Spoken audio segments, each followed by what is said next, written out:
Engranding kasalan sana ang maganap sa pagitan ng naghiwalay na celebrity couple na sila Bea Alonzo at Dominic Roque. Ito ang iniulat ng showbiz reporter at manager na si Ogie Jazz sa kanyang vlog nitong isang araw.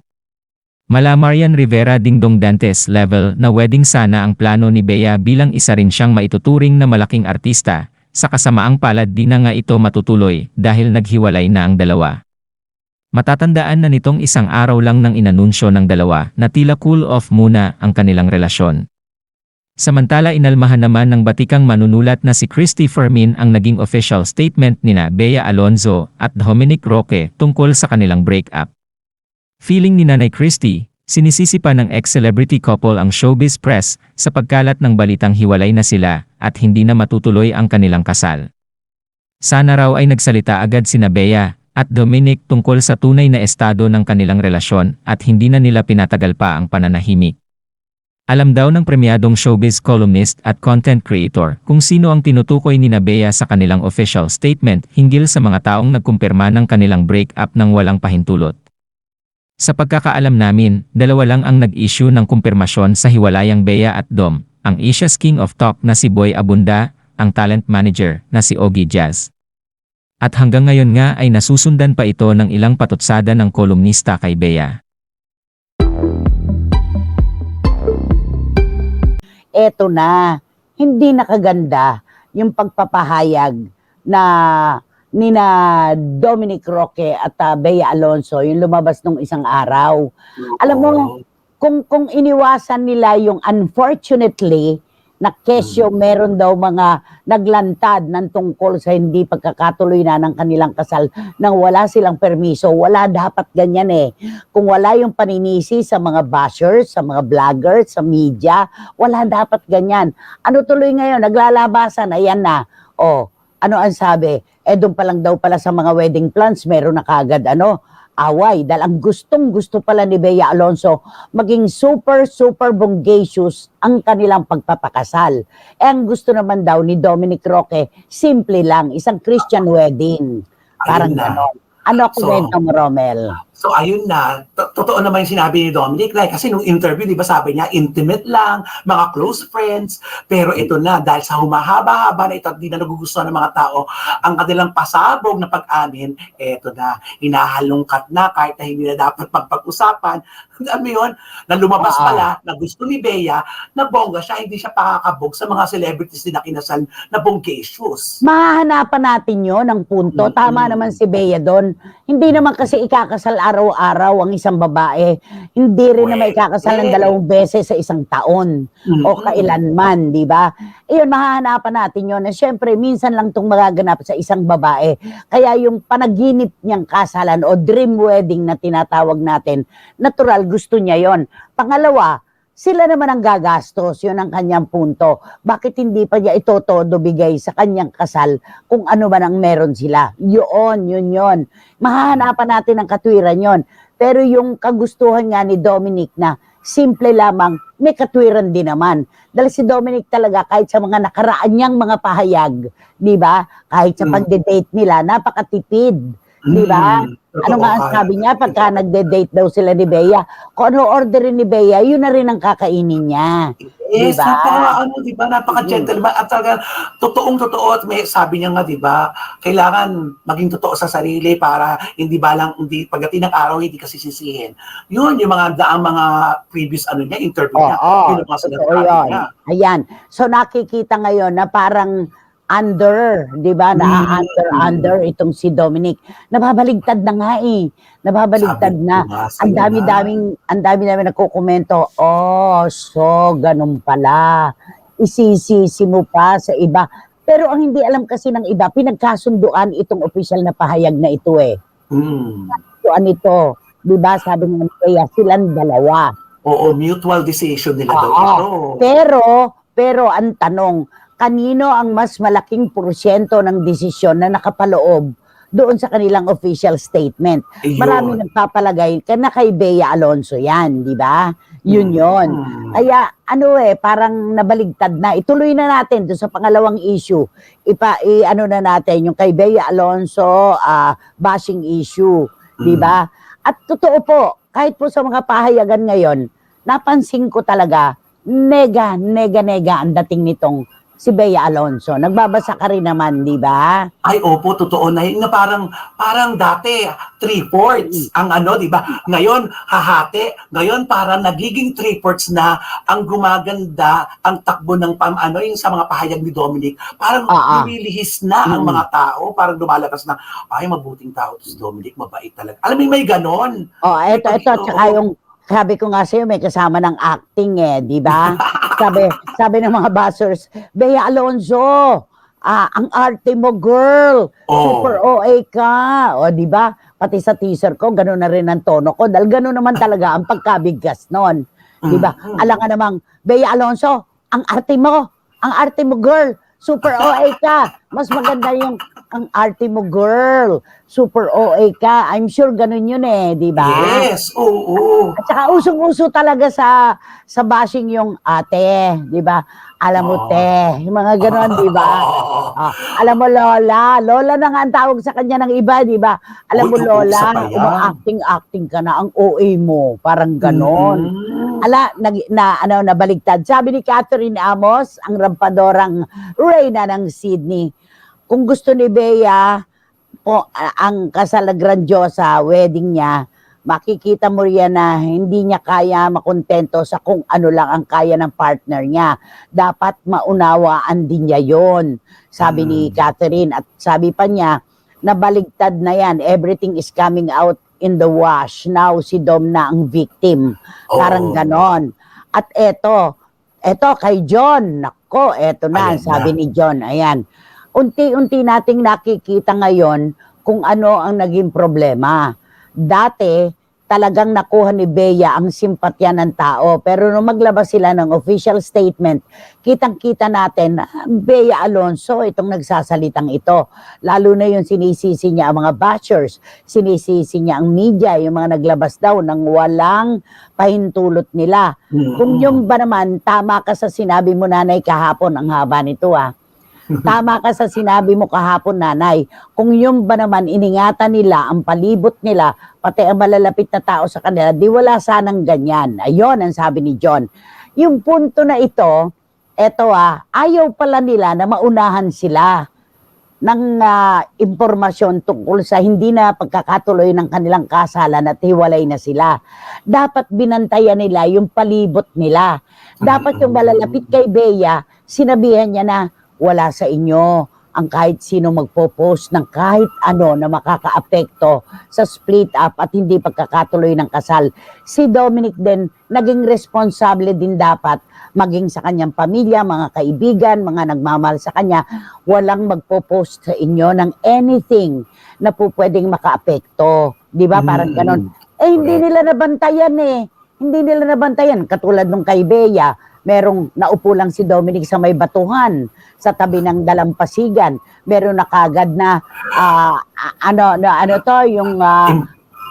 manipulative sad boy. Tapos meron pang one word lang pero kumakagat, di ba? Ay, totoo. Hustler. Ganon. Hustler. Galing sa kampo ni Bea yon. Alam nga namang ibang tao ang isipin ng ating mga kababayan na pinatutungkulan nila. Kaya hindi nila nabantayan yun Dapat nabantayan nila. Ganun pala na ayaw ninyong may mauna sa inyo. At ganun pala at ayaw ninyong merong mauna sa inyo na magsabi ng wala ang inyong napakahalagang pahintulot. Di ba? Dapat binantayan nyo ang inyong bakuran. At saka hindi na sila natuto. Alam naman nila ang social media. Magtanggal ka lang, mag-post ka lang ng kahit kuwit mula sa relasyon na may tuldok. Ay, bakit may tuldok? Di ba? Marami papalawigin ng mga viewers, mambabasa lahat ng mga kilos nyo, lalo na sa mga ganyang bagay. Diba? At saka, may nabasa pa akong komento. Ba't hindi ka magsabi ngayon ng dahilan kung ba't di matutuloy ang kasal nyo? Bakit nung maghiwalay kayo ng Gerald Anderson, nakikipag-collab ka pa sa ibang vloggers, tapos nag-guest ka, kung ano-ano mga pinagsasabi mo, na ginosting ka, na akala mo kayo pa rin, nung pala meron ng iba. Bakit hindi mo gawin yan ngayon? Ba't hindi mo masabi na kami pa rin pero may iba na pala? Oh, di ba? May punto yun eh. May punto yung mga ganun. Kinukumpara yung nakaraan sa ngayon. Di ba? Yes. Ayon. At eto, sabi ni Eddie Letada, kaya naman pala walang nagtagumpay sa mga nakaraang relasyon niya dahil siya naman pala ang maraming eme-eme. Kahit nung wala pang official statement, lamang talaga ang nambabas kay Bea. Sa totoo lang, Eddie lumabas din ng totoo. Sabi ni Eddie Letada, sabi nga niya, huwag kayong ano-ano dyan, di ba? Ayun. Di ba sabi nila, manipulative sad boy. Hindi kaya manipulative si tita? Oh, di ba? Oh. Oo. At eto pa, sabi pa niya, Nay, second runner-up na si Bea, para na rin siyang si Chris Aquino. Sabi ni Catherine Amos. Oh. At sabi naman ni Miss Nags ng Belgium, Nay, total mapera siya at super demanding. Bumili na lang siya ng future asawa niya. Yung mas ba... Bumili na lang siya ng magiging future asawa niya. Yung mas pa at papasa sa criteria niya at ng pamilya niya. Ay naku, ewan, sabi ni Miss Nugs. Ito, tang-in-chick ito. May halong, ito, yung parang komedya. Yung kanya. Parang ganon. Okay, at ito pa, isa pa ni John. Ayan, unti-unti na talaga. Wala nang maitatago. Bakit wala nagtatagal na lalaki sa buhay ni Bea? Sobra siguro siyang demanding. Siya ang manipulative, hindi yung lalaki. Dito wala kami masasabi dito. Wala kaming alam sa relasyon nila eh. Di ba? Ito lang ang naglalabasan ngayon, di ba? Dahil nga dun sa kanilang official statement na maraming sinabing eme-eme itong si Bea. Bakit ganun? Alam naman natin na pinagkasunduan nila to. Ba't hindi si Dominic ang binibirano? Correct, nanay. Kaya nga napapaisip tayong lahat, bakit ganun? Bakit parang lumalabas na ngayon? Bakit kasalanan ko? Di ba yung pelikula tayo, di gano'n? Bakit parang kasalanan ko pa? Saka bakit ako? Palaging ako. Ako na lang ng ako. Pansinin niyo po mga kapatid. Ito pong official statement na pinalabas nila, yung reaction po ng ating mga kababayan, lalo na ng mga bashers at ng mga vloggers, kay Bea nakatutok. Di ba? Sasabihin mo pa, ganon. Hindi dapat nyo, di ba? Ganon, oo. Yung kesyo, extremely painful, yet united decision. May mga ganon-ganon pa siya, di ba? At saka privacy, live as alone. Ay nako, wala silang maaasahan na kapribaduhan. Public figure sila, yon. Oo, tapos yung mga eto, babasahin ko Unfortunately, some even confirmed our breakup without our consent. And some created ridiculous stories that had no basis and were utterly false. So we felt the need to share this announcement with great sadness. Kung wala pa pala kayong nabalitaan ganun at walang lumabas, hindi pa pala kayo magsasalita. Ano to? Di ba? So hintayan to. Yun. Ayan, sabi ni Tita Nene Ulanday, Tita, nababasa ko rin na maraming bashers at negang-nega ngayon si Bea. At sinisisi pa niya ang mga reporters at social media sa mga lumalabas ngayon. At sana mag-ingat kayong dalawa ni Dominic, yun na lang. Sabi ni Tita Nene Ulanday, oo, talaga kalate. Nay, sabi ni Paulo Ubalde ng Virac, hindi ko pa po nakikita yung kanyang text. Galing po siya sa Holy Land, Okay. Nakikinit ako na tatandang dalaga si Bea sa attitude niyang yan. Good luck na lang sa'yo, Lola Bea. Marami ka namang pera, kaya gora sa pagiging matandang dalaga, keber. Sabi niya, parang hindi naman siya nagpunta ng Holy Land. Diba? Parang sa Holy something lang. Sabi ni Mayang, ang sutil kong anak, Lara May Abrigo, nagtataka nga rin po ako, Nay, bakit may nababasa akong against kay Bea? So true po pala yun? Wala po talagang tatagal na kapareha kung ganun siya.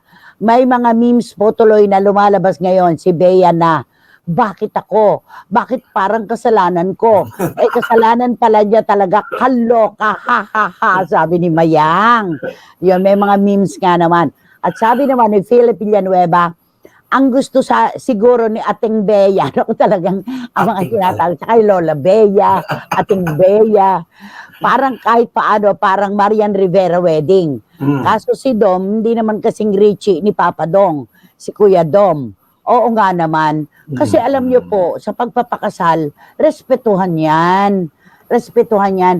Dapat ay tanggap ng bawat isa kung ano lamang at saan lamang maglalaro ang budget nila sa kabuuan ng pagpapakasal.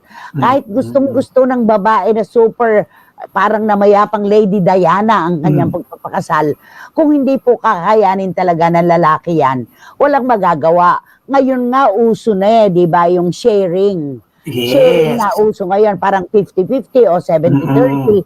Kung hindi naman kaya ng lalaki, ano naman ang gagawin ng babae? Di ba? Hindi masusunod ang gusto pagka ganon. Respetuhan yan.